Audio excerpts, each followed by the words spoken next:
Hello. We're talking about decorating our smooth coil vases here. I put a design on it. I sketched it out, which I'll give you a piece of graph paper, grid paper here like this, and you'll just put your design on. I'm going to show you in this process how to take this idea and put it onto here. I did change a little bit. That's going to happen. I know that. I just came up with a better idea to make it work. I liked it more this way. I still got some more work to do on this, but I'm going to go through the process of how to decorate it. That's what I'm going to do with this part of the video. And I'm going to show you how to grid an idea on here, grid some stuff on, how to grid this onto this piece using watercolors. You're going to need like a graph paper.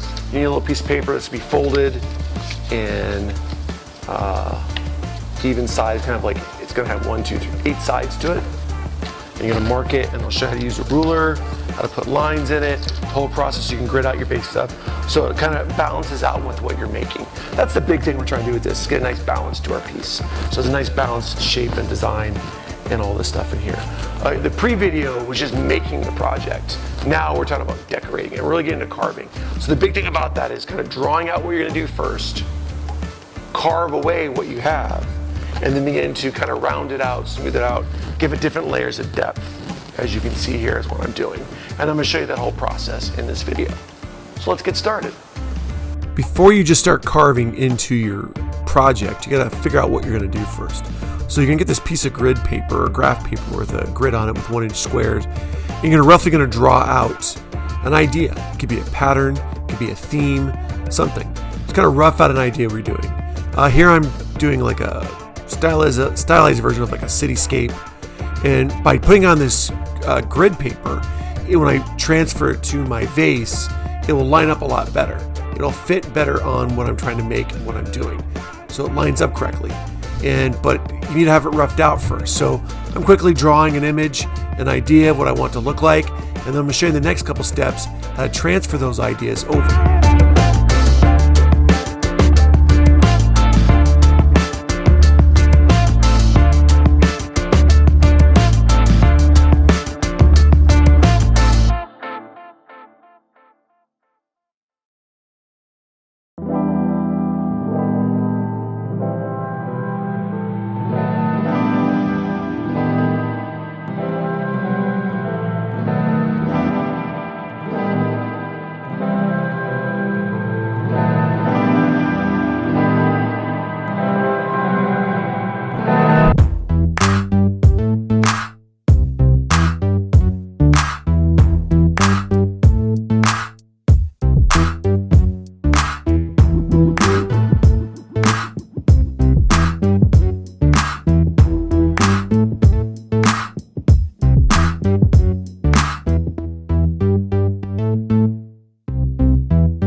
Once you've filled out the whole entire paper, get everything kind of filled out, and then it's begin to transfer to your project.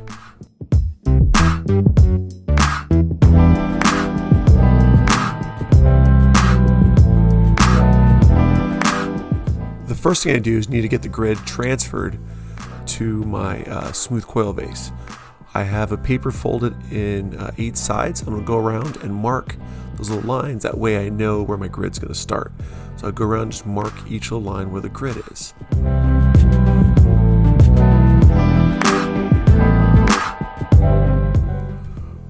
Once I have the grid marked, I'm now going to take some watercolors and I'm going to begin to draw my lines on there. I use a ruler or a stick and I press the brush against that stick and I follow along the line that I marked on the bottom with the ruler or the stick, and I begin to draw my lines.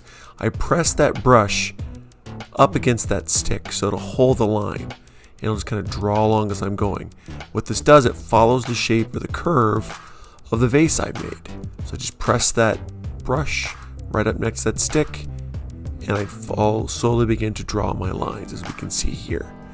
Line up the stick with the line I marked, get my color ready, and begin to draw my lines. And just go through that process with all the marks I have below.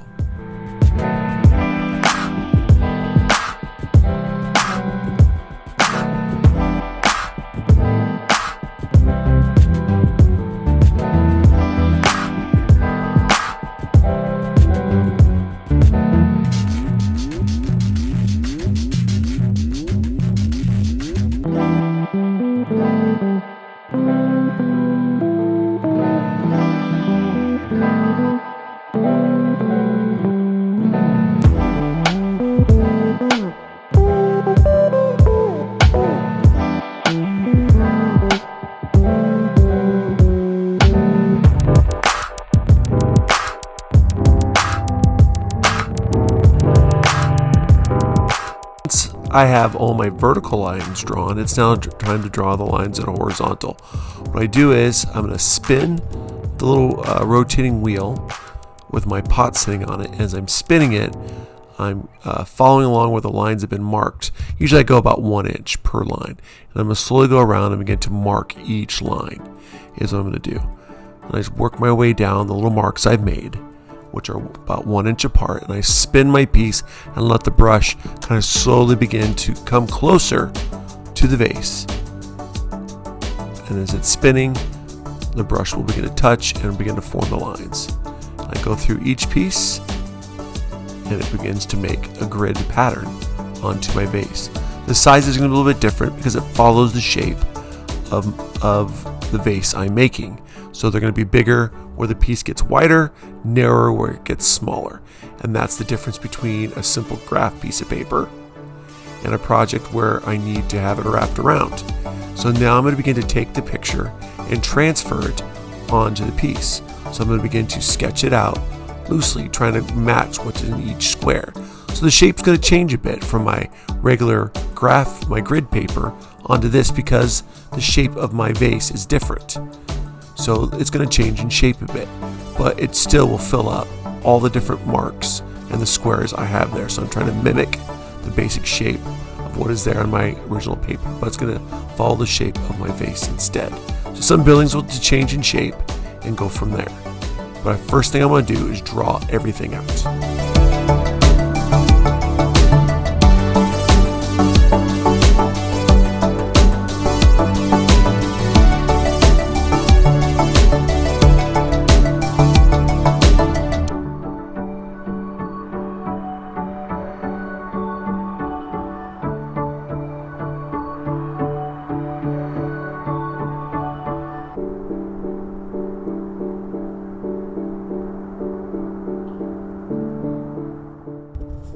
Once my piece is all drawn out, I'm beginning to level out my design. So I'm going to start carving it. Now when I level it out, I'm not going super deep at first. I'm just kind of carving out my design so I have different layers.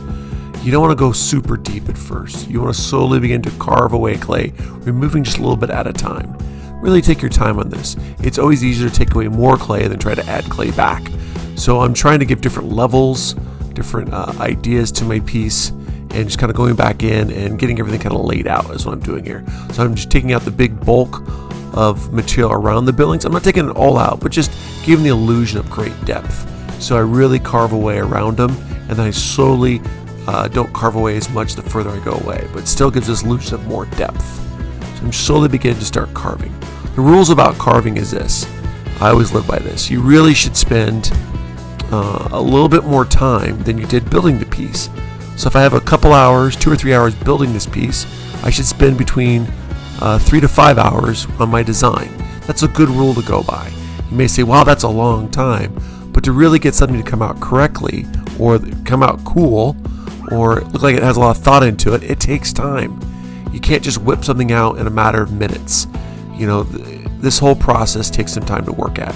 So the first step here is we're just kind of carving out the lines, getting it ready to go.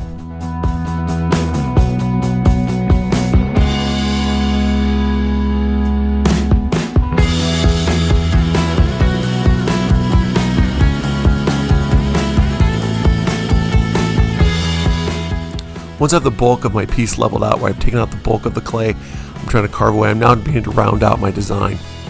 So I'm going back and fine-tuning the lines, carving in certain areas, getting it ready to go, trying to give certain illusions of depth. Removing clay that doesn't need to be there, trying to add more depth to my building, giving the feel that they're three-dimensional, they're not just flat. I can remove clay around them very easily, but I'm trying to give this illusion. So what I'll do is I'll just kind of take clay off certain spots to make it look like certain parts are popping up further than others and everything else. I've also removed all the clouds in the background because I'm going to add those back in later. I just want a different plane or a different level of stuff that's on there. Like I have some buildings that are very much the foreground. I have some buildings in the midground. The clouds are going to be in the background. So I just remove those away and I'll come back in and draw those back afterwards. So as I just keep working on rounding it out, getting the kind of depth and the look I want to onto my piece.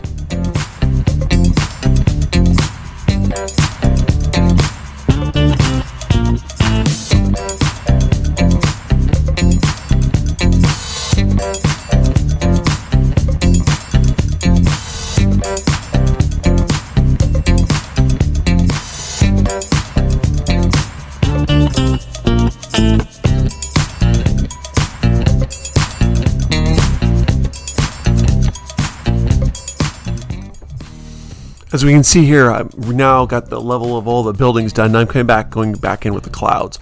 I usually draw them out like I did before, and now I'm going back in, leveling them, and then rounding them out a bit.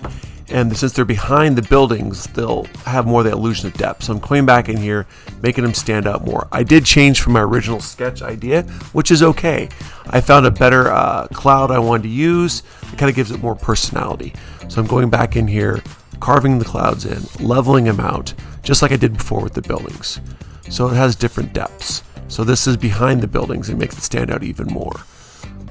So just working the clouds, getting the shape the way I want them to be. And this takes a little bit more time and everything else. I know I said it earlier, you double the time, but really you should spend 2 or 3 class periods really working the design. You shouldn't have it done like in 30 minutes. Again, this will take some time to keep working at it. Just take your time and you'll be amazed at what you're able to do.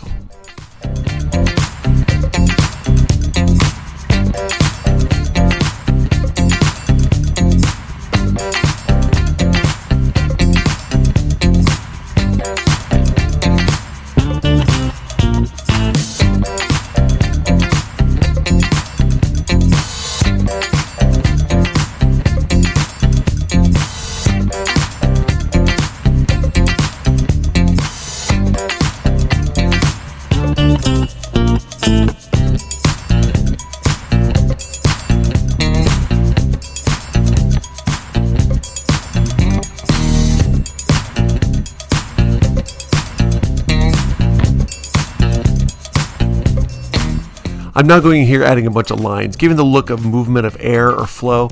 I know it was in my original drawing, but I thought I really wanted to add some more in that background. I just want it all to be blank. I want the buildings to be more the basic shape. I wanted the whole background to be full. So I'm adding these just simple lines, get the look of movement.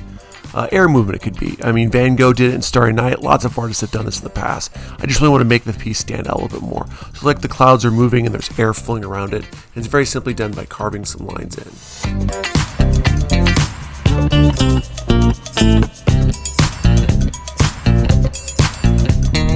Here I'm going to add a little more detail into the buildings, giving them windows.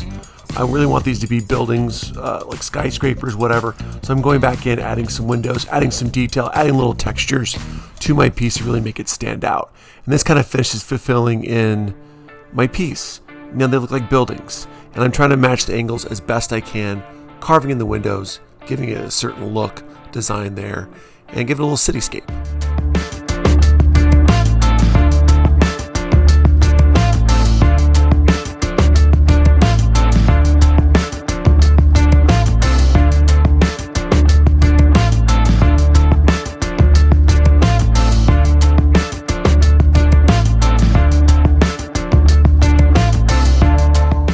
Here's the finished piece, all carved, ready to go. I'm going to do a little cleanup work on it, but really this is it. It gives me this idea of a cityscape. As you can see by using the grid, I was able to get the whole thing out evenly spaced. I've added some clouds in there, trying to get this illusion of depth and movement. The whole body's filled up, and that's really what I want you to do with your project.